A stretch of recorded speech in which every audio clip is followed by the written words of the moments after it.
Salut les amis, c'est Paolo. Bienvenue sur FastProg. Besoin d'aide pour le raccordement et l'activation de vos photocellules des XR10BAP sur la ZLX24M. Il vous est possible de télécharger les notices grâce au QR code actuellement en vidéo ou au lien en description. Et si vous ne voulez pas vous embêter avec le mode d'emploi, suivez-moi. Allons-y. Pensez toujours à mettre hors tension votre automatisme avant toute intervention sur la carte de commande. Voici représenté en haut le bornier de la carte ZLX24M. Plus bas à gauche, la cellule réceptrice RX et à droite, la cellule émettrice TX. Vous n'êtes bien évidemment pas obligé d'effectuer votre câblage dans l'ordre présenté maintenant. La borne 10 de la ZLX24M doit être raccordée à la borne 10 de la photocellule filaire. La borne 11 doit être raccordée à la borne 11. Ensuite, le 2 de la ZLX24M sera raccordé à une des bornes out de la RX. Puis, l'autre borne out de la RX sera raccordée à la borne CX de la ZLX24M. Et voilà, le câblage est terminé. CX et CY sont deux entrées prévues pour le câblage de vos sécurités. Dans notre exemple, nous sommes sur CX.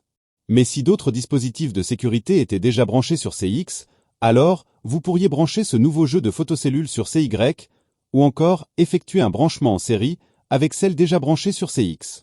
Voici en haut à droite un lien pour le câblage en série des photocellules, si besoin. Dans notre cas, il nous reste plus qu'à activer l'entrée CX grâce à la fonction F2. Si vous vouliez activer l'entrée CY, ce serait F3. Comme vous pouvez le voir sur la vidéo, il existe 11 différents modes de fonctionnement lors du passage devant les cellules ou l'activation des bords sensibles.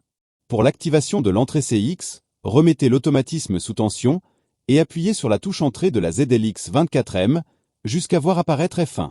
Puis appuyez sur la flèche de droite pour atteindre F2. Appuyez sur Entrée, l'écran affiche Off. Appuyez sur la flèche de droite, l'écran affiche C1, C2, C3, etc. Sélectionnez la fonction désirée et appuyez sur Entrée, l'écran revient sur F2. Enfin, appuyez sur ESC, l'écran s'éteint. Si au contraire, la carte affiche un défaut de sécurité C1 ou C2 ou autre C, cela signifie qu'il y a un souci de câblage, d'alignement ou d'alimentation. Pas de panique. Contrôlez la présence de tension entre les bornes 10 et 11, elle doit être d'environ 24 volts alternatifs, si ce n'est pas le cas, contrôlez les fusibles. Assurez-vous que rien ni personne ne se trouve entre les photocellules, que l'alignement des photocellules entre elles soit bon, et que la pile dans la cellule TX ne soit pas défectueuse et bien positionnée. Voici en vidéo la signification des voyants LED dans les photocellules, dont celle vous permettant de vérifier l'alignement. Revérifiez à nouveau le bon câblage. Et en dernier recours, si après tous ces contrôles, le défaut persiste, alors le test ultime consistera à débrancher la photocellule RX, de décrocher la paire des piliers, de les apporter à proximité de la ZLX24M, de les espacer de 1 mètre l'une de l'autre, et de raccorder la photocellule avec des fils apparents uniquement. Cette technique vous permettra de déterminer si vos photocellules sont défaillantes ou pas. Avec tout ça, ça devrait le faire.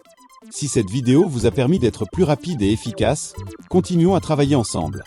N'oubliez pas le pouce ou le petit commentaire, et n'hésitez pas à vous abonner, afin de découvrir le monde facile de FastProg. De nouvelles vidéos sont fréquemment ajoutées à la chaîne.